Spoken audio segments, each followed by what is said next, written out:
오늘 우리가 읽은 본문은 로마서 말씀으로서 신학자들의 연구에 따르면 바울은 로마서를 고린도에 있을 때 기록을 했다 합니다.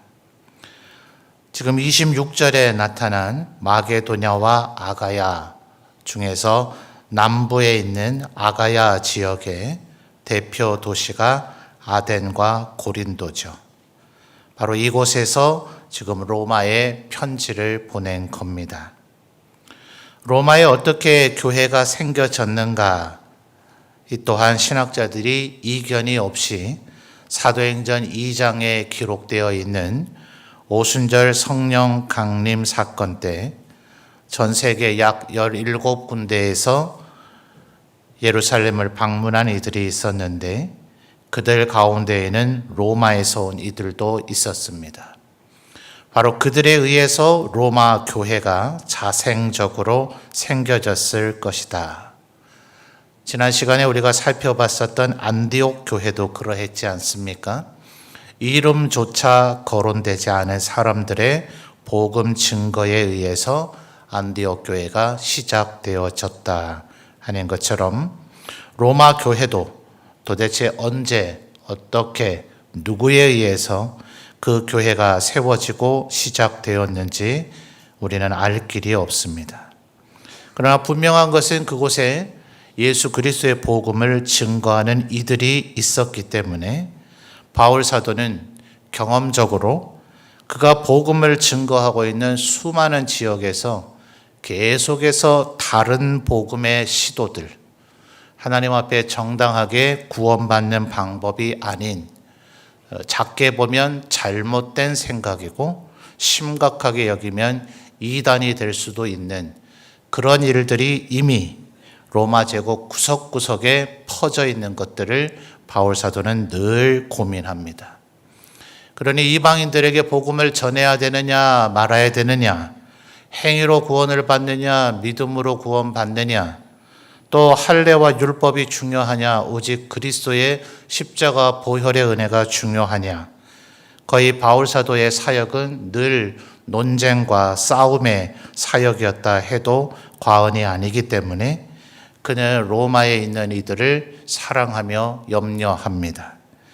그들이 복음을 들어서 하나님을 믿는 자가 되었다 하는 소문과 이야기는 있고 그것을 의심할 여지는 없지만 과연 그들이 온전한 복음을 알고 있는가?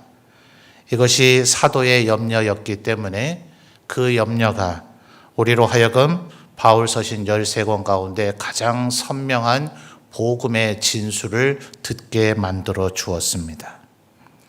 그런데도 바울 사도는 계속해서 로마로 가기를 소원했습니다. 22절에 그 얘기가 나오죠. 그러므로 또한 내가 너희에게 가려 하던 것이 여러 번 막혔다. 하반절에 여러 번 막혔다는 것이 안타까운 상황이긴 하지만 그가 얼마나 로마로 가기를 염원했었는가. 한번 막히면 포기할 만하지 않습니까? 또 어떤 것은 내가 잘못해서 막힌 것이 아니라 성령님의 뜻일 수도 있었습니다. 1차 선교 여행을 마치고 1차 선교지에 방문을 했었던 범갈라디아 지역이라 보통 그렇게 표현을 하죠. 오늘날의 투르키의 지역을 다시 돌아보려고 했지만 성령께서, 사도행전을 보면 성령께서 그곳으로 나아가고자 하는 바울의 의도를 막으셨다. 그리고 꿈의 환상 중에 마게도냐 사람을 보게 하셔서 이리로 건너와서 우리를 도우라는 환상을 보게 되고 그것을 성령의 뜻으로 알아서 2차 선교 여행은 유럽, 바로 26절에 얘기하는 마게도냐와 아가야 지역으로 넘어가게 되어졌죠.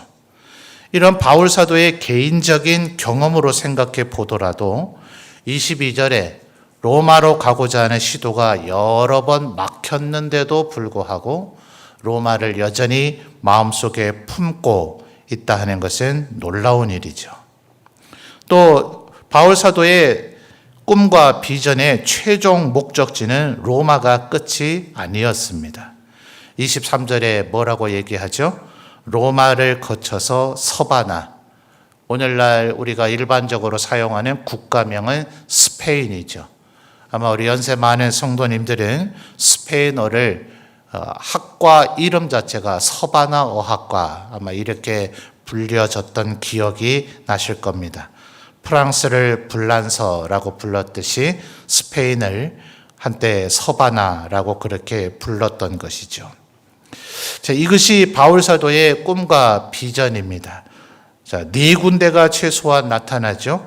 자, 정리를 해볼까요? 현재 있는 곳은 어디라고요? 26절 마게도냐와 아가야 중에서도 고린도에 있었다. 바울 사도의 비전은 어디를 향해 있었다고요? 로마를 향해 있었는데 로마가 끝이 아니라 로마를 넘어서 서바나, 스페인까지 나아가고자 했다. 이게 잘 되는 사람들의 특징입니다. 교회나 하나님의 사명을 감당하는 이들만 이래야 되는 것 아니라 여러분의 자녀들도 이래야 되고 여러분 개인이 이 사회에서 성취를 많이 하고 열매 맺는 그런 삶을 사려면 이렇게 해야 되고 여러분의 집안도 이렇게 해야 됩니다. 말하자면 과거에 했던 일들을 반성하고 반추해 보는 거죠. 그래서 동일한 방법 또 동일한 실수, 동일한 시행착오를 하지 않도록 언제나 과거, 지나온 나의 삶을 반성하고 다시 동일한 실수를 하지 않도록 스스로를 경계하는 겁니다. 그러면서 동시에 오늘의 일을 충성스럽고 성실하게 빈틈없이 해야 되죠.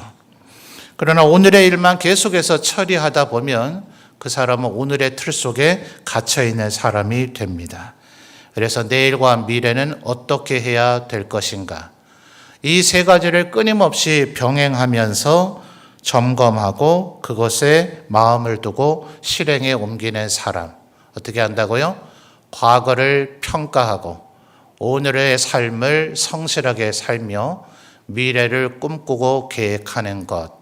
이것이 하나님 앞에서도 성공하는 비결이고 이 세상에서도 성공하는 보편적인 이야기다 하는 겁니다. 자, 그러면 지금 바울 사도의 연세가 이미 적지 않습니다. 물론 소위 우리가 옥중서신이라고 얘기하는 대표적인 게 빌립보서 아닙니까?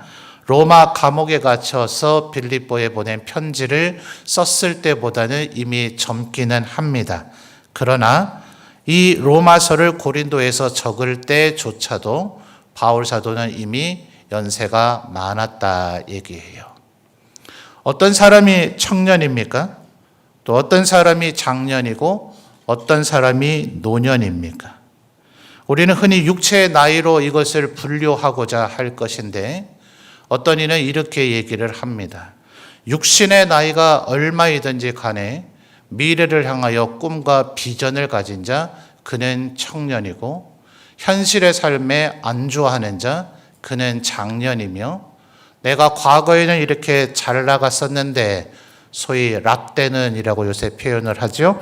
라떼는만 늘 읊어대고 있는 자 그가 노년이다.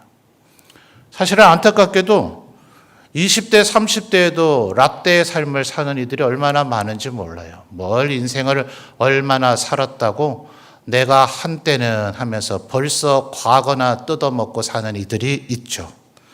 또 적지 않은 사람들이 현실의 삶이 너무나 힘들고 어려운 나머지 현실의 삶에 안주해서 또 현실의 삶에 사로잡혀서 살 수밖에 없습니다. 그러나 하나님 앞에 쓰임받은 사람, 하나님 앞에 쓰임받은 교회, 또 하나님 앞에서 은혜와 축복을 누리며 사는 사람은 그의 육신의 나이가 어떠하든지 또 그가 어떤 일을 해왔든지 간에 언제나 꿈을 꾸는 사람이어야 한다 하는 것입니다. 23절을 다시 한번 주목해 보십시오. 이제는 이 지방에 일할 곳이 없고 또 여러 해 전부터 언제든지 서반으로 갈 때에 너희에게 가기를 바라고 있었으니 라고 얘기합니다. 이제는 이 지방에 일할 곳이 없고, 자, 바울 사도가 얼마나 많은 일을 했는지 우리는 성경을 보면 알 수 있지 않습니까? 이 정도의 어마어마한 업적을 남겼다면 그러면 이제 더 이상 무슨 꿈을 꿉니까?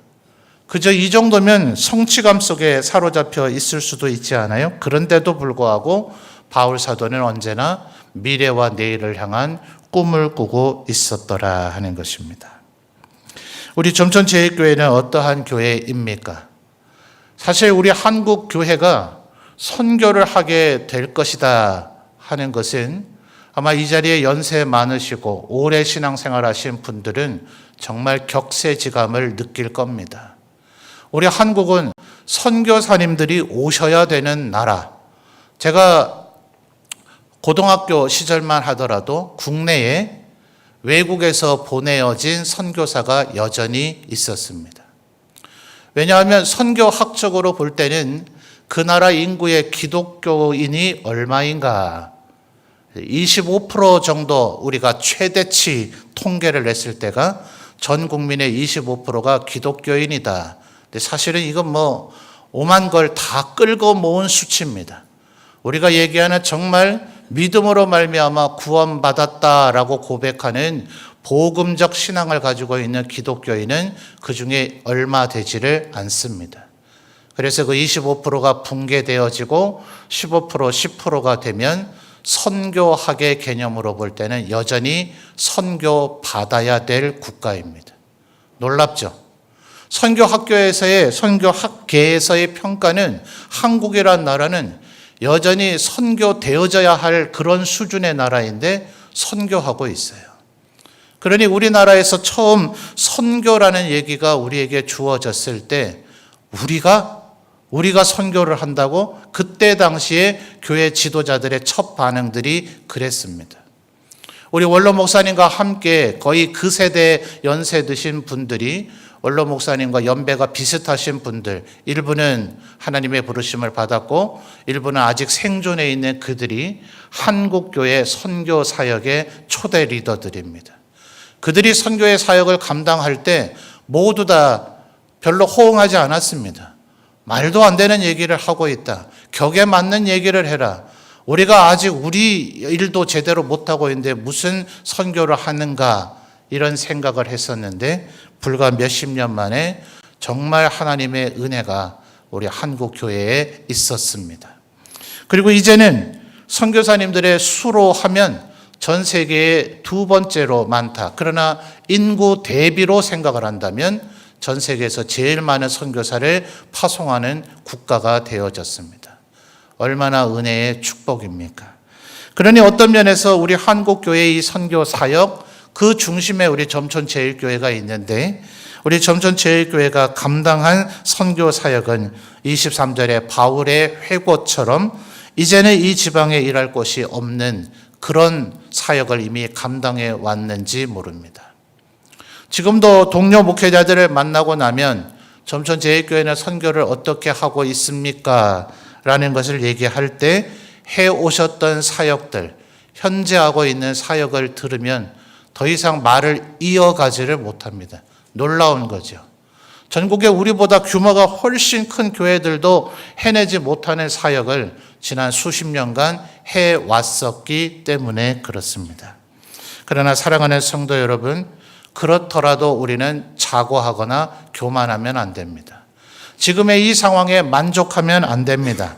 바울 사도가 그렇게 했던 것처럼 그는 안디옥의 파송을 받아 26절에 마게도냐와 아가야에 수많은 복음을 증거했고 그런데도 불구하고 그는 로마를 마음에 품고 있고 서바나를 마음에 품고 있었더라 하는 겁니다. 과연 바울 사도가 서바나, 스페인까지 갔을까요? 성경의 기록으로서는 확인되지가 않습니다.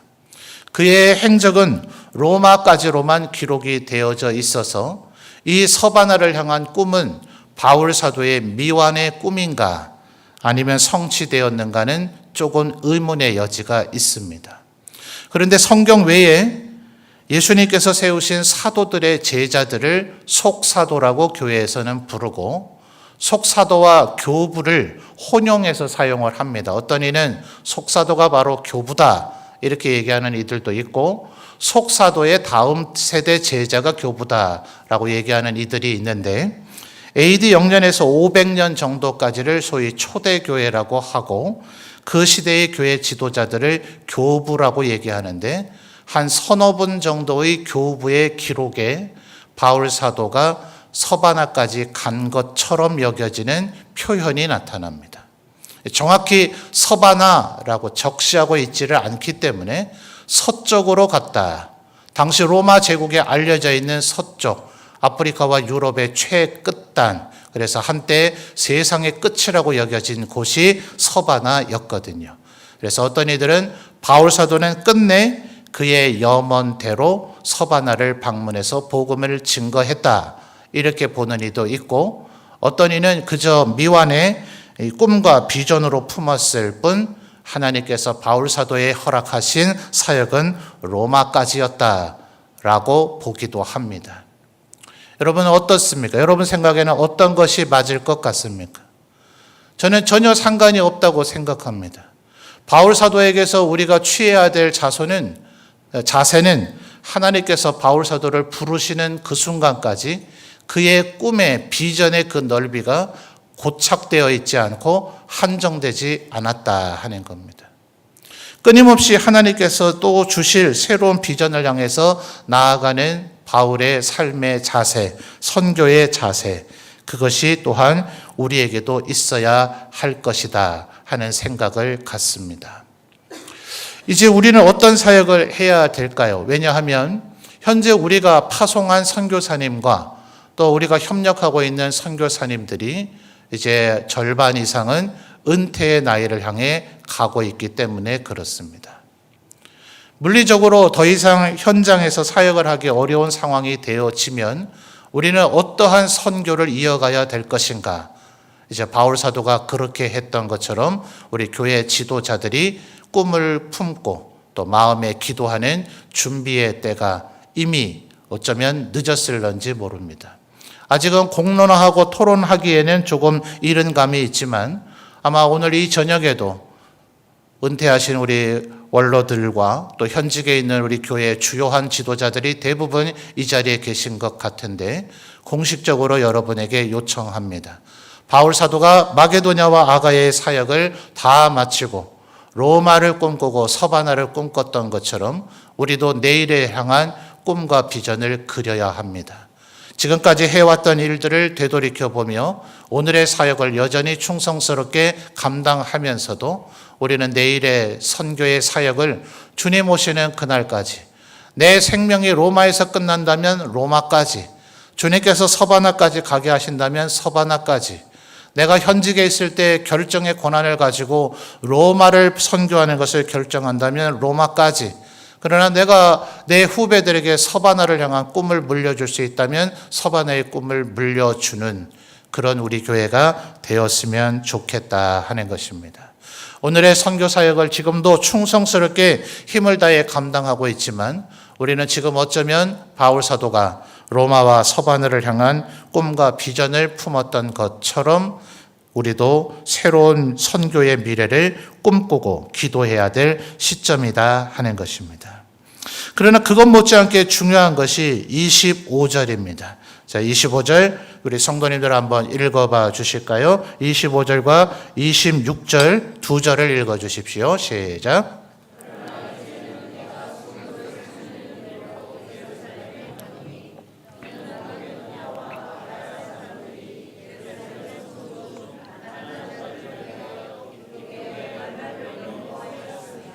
아멘.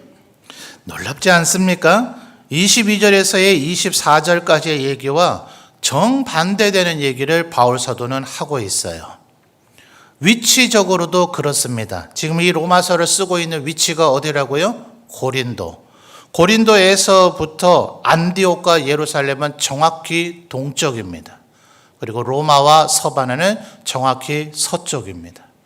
그의 꿈과 마음과 비전은 서쪽을 향해 있지만 25절 그러나 오늘 이 순간은 나는 동쪽으로 간다고 이야기를 하고 있습니다. 왜 그렇습니까? 예루살렘이 있어야 안디옥이 있는 것이고 안디옥이 있어야 고린도가 있는 것이고, 고린도가 있어야 로마가 있는 것이고, 로마가 있어야 서바나가 있기 때문에 그렇습니다.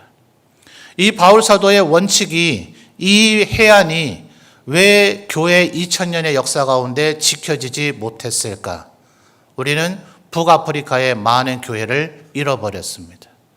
우리는 유럽과 북부 지역의 많은 교회들을 잃어버렸습니다. 그 중에 일부는 회복되었지만 아직도 하나님의 교회가 회파된 가운데 있는, 마치 예루살렘이 바벨론에 멸망당해서 그 성벽과 성전이 허물어졌던 것처럼 한때 하나님의 교회가 흥왕했던 곳이 지금 복음의 불모지가 되어져 있는 곳들이 많이 있습니다. 한때 선교에 대해서 우리보다 더 열정을 가지고, 여러분 우리나라 대한민국 조선 8도가 누구에 의해서 선교사가 왔습니까? 미 북장로교회, 미 남장로교회, 호주 장로교회, 스코틀랜드 장로교회, 이런 위시한 국가들에 의해서 우리나라에 수많은 선교사님들이 왔는데 그들 중에 일부는 지금 자국이 이슬람화되는 것을 걱정하고 염려하는 지경에 빠져버렸습니다. 그래서 우리가 흔히 생각할 때는 우리들이 파송하는 선교사님들은 동남아, 아프리카, 이슬람권으로 보내는 것 같지만 미국과 유럽에도 다시 선교사를 보내야 되는 지경에 이르렀습니다. 복음을 뿌리고 복음을 전하는 것 못지않게 다시 비복음화, 탈복음화가 이루어지고 있기 때문에 그렇습니다. 이 부분에 대한 연구도 많이 이루어지고 있는데, 소위 한 나라의 기독교가 전파되어져서 그 나라가 기독교 국가화되어지면 소위 크리스찬이티의 시대가 열린다 합니다. 얼마나 좋습니까? 마치 다윗과 솔로몬의 시대처럼 모두 다 하나님을 섬기고 하나님을 알고 하나님을 예배하는 그런 나라, 국가, 사회가 된다면 얼마나 좋았겠습니까? 많은 그런 크리스찬이티의 시대가 열린 국가는 결국 후기 기독교의 사회가 되어져서 교회는 부패하고, 교회는 힘을 잃고, 교회가 사회로부터 지탄을 받고, 그리고 그곳에 복음하는 비복음화가 되어지는 역사가 교회 2000년의 역사 가운데 반복되어졌습니다. 그러니 지금 이 로마서 15장의 이 바울의 해안, 이 바울의 비전, 이 바울의 통찰력이 얼마나 대단한 것인가. 우리는 과거를 논평해야 되고 오늘의 일을 감당해야 되면서 미래의 비전을 꿈꿔야 됩니다. 우리는 서바나와 로마를 향한 꿈을 꿈과 동시에 고린도를 지금 복음화하면서도 안디옥과 예루살렘을 잊지 않아야 된다 하는 것입니다. 그래서 사실은 전도와 선교는 성경 어디에서도 구분하거나 분리한 적이 없습니다. 다만 시대가 흘러오면서 같은 문화권에 가진 사람들에게 복음을 전하는 것과 언어가 다르고 문화가 다르고 국가와 민족이 다른 이들에게 복음을 전하는 것은 현저히 많은 차이점이 있고 보다 전문적인 기술이 필요하다는 것을 깨달아서 선교에 대한 개념이 고착화되기 시작을 한 것입니다. 안타까운 것은 우리 한국 교회 안에서도 언제부터인가 선교는 위대한 것, 전도는 하찮은 것으로 여겨지는 그런 경향이 있습니다. 전도하지 않으면 선교는 없습니다. 결국 선교사님들을 보내서 그곳에서 현지의 언어를 익히고 현지의 문화, 현지의 기후에 적응이 되어져서 이제 현지인처럼 살아갈 수 있는 능력을 갖추고 난 후에 해야 할 일은 결국 전도이지 다른 것이 아닌 것입니다. 적지 않은 선교사님들이 선교에 대한 열정과 비전을 가지고 나는 선교할 거야, 평생을 주님 앞에 바칠 거야 해서 선교지에 가고 나서 말하기를 정작 본인이 내가 뭘 믿고 있는가라는 복음을 증거할 준비가 되어 있지 않다는 회개 섞인 간증을 한 선교사님들이 한두 명이 아닙니다. 어쩌면 우리 한국 교회는 우리나라의 지난 수십 년의 분위기와 함께 성과를 이루는 것에 대해서 조금은 집착해 있는 국가입니다. 그러다 보니 몇 명을 보내야 되는가, 얼마나 많이 보내야 되는가, 또 누가 가야 되는가, 이런 것에 집착을 하다 보니 내실을 키우지 못한 부분들도 있습니다. 말하자면 이곳에서 전도하지 못하는 이가 말도 통하지 않고 문화와 관습에 다른 이에게 어떻게 복음을 증거할 수 있겠어요? 전도하지 않는 교회는 실상은 선교를 하지 못하고 있는 교회이다 라는 통찰력을 다시금 되새겨야 할 때입니다. 그러므로 153 축복 전도 운동을 행하고 있는 바로 지금 이 시기는 우리가 어떤 면에서는 가장 선교하고 있는 시기이다 하는 것입니다. 또한 로마를 넘어서 서바나를 향한 꿈을 우리가 계속 꾸려면, 그리고 예수님 다시 오시는 그날까지 우리의 선교의 사역이 후퇴하거나 정체하지 아니하고 계속해서 더 하려면, 마게도냐와 아가에서 중단되지 않고 로마와 서바나로 뻗어 나가려면 그 일을 제대로 감당하기 위해서라도 우리는 이 지역에서 전도를 해서 먼저 우리 점천제일교회를 굳건히 세워야 된다 하는 것입니다. 제가 우리 교회를 부임하게 될 때에 전에 듣기로 여러분들에게 약간은 한 달이 건너서 들은 이야기이기 때문에 정확한 팩트는 제가 확인해 보진 않았습니다. 확인해 볼 필요를 느끼지도 않았고요. 다만 말씀을 해 주시기를 담임 목사라 하는 것은 교회의 예산과 교회의 인력을 어디에 투여해야 될 것인가에 대한 정책적 견해를 내놓을 수 있어야 되겠죠. 그래서 원로 목사님께서 후임자인 제게 조금의 여력, 융통의 여력을 주기 위해서 선교의 사역을 정리할 수 있는 부분은 조금 정리했었다. 이런 얘기를 제가 직간접적으로 몇 분에게 들은 바가 있습니다. 그러니 의도적으로 정리가 된 것인지는 알지 못하나 아마 원로 목사님 은퇴하시고 제가 부임하는 과정에서 조금의 선교 정책의 슬림화가 이어졌던 것 같습니다. 그 말은 제게 많은 안타까움과 아픔이 되었었습니다. 어느 자리에서도 얘기하지 않았지만 오늘 처음 얘기를 하는데 저는 어디에 무엇이 정리되었는지 알지 못하나 그것들이 회복되어지기를 원합니다. 그리고 우리가 해왔던 선교의 사역이 정체되거나 축소되는 것이 아니라 더 확장되어지기를 원합니다. 마게도냐와 아가야에만 선교하고 끝내는 것이 아니라 로마와 서바나를 꿈을 품을 수 있는 우리 점천제일교회가 되었으면 좋겠습니다. 그러기 위해서 우리 교회가 부흥해야 합니다. 다른 이유 때문이 아니라 이 우리들 가운데 극히 일부인 우리만, 이 문경 점촌의 극히 일부인 우리만 하나님의 자녀가 되고 하나님께 영광을 돌리는 것 아니라 우리 문경 점촌에 있는 모든 사람들이 하나님의 백성이 되어 이 선교의 사명을 가지고 영광 돌릴 수 있다면 이것이 가장 큰 광명이고 기쁨 아니겠습니까? 바울 사도는 이방인의 사도로 불려졌지만 그는 동족 유대인을 향한 꿈을 잊은 적이 없습니다. 언제나 회당에 있으면 먼저 유대인들을 찾아가서 복음을 전하고 그는 염원하기를 하나님께서 반드시 내 동족 이스라엘을 버리지 않을 것이다. 주님 다시 오시기 전 우리 이스라엘을 회복시키는 날이 있을 것이다. 그는 염원하며 성경의 기록으로 남겼지 않습니까? 여러분, 우리나라에도 전설 같은 이야기들이 있습니다. 예수 믿는 사람이 겨우 16%밖에 되지 않았으나 주일이 장날이 되면 그곳에는 장이 쓸 수 없었다. 어떤 지역은 정말 99%, 100%가 하나님을 믿는 사람들이 되어져 버렸다. 왜 우리 문경 점촌은 그렇게 되지 말아야 합니까? 우리 문경 점촌에 우리와 함께 살아가고 있는 아마도 우리 지역을 제가 십수년 지금 살면서 보니 너무나 촘촘하게 묶여져 있는 인간관계망입니다. 한 다리 두 다리 건너 모르는 사람이 없다 해도 과언이 아닌 도시 아닙니까? 우리 문경 점촌이 모두 다 하나님 앞에 돌아오도록, 그래서 우리 점천제일교회가 더욱더 부흥하도록, 그래서 하나님께서 우리에게 명하신 이 사명을 주님 다시 오시는 그날까지 로마와 서바나까지 뻗어나가는 우리 교회가 될 수 있도록 더욱더 전도하며 선교하는 일에 집중하시는 저와 여러분이 되기를 주님의 이름으로 축원합니다.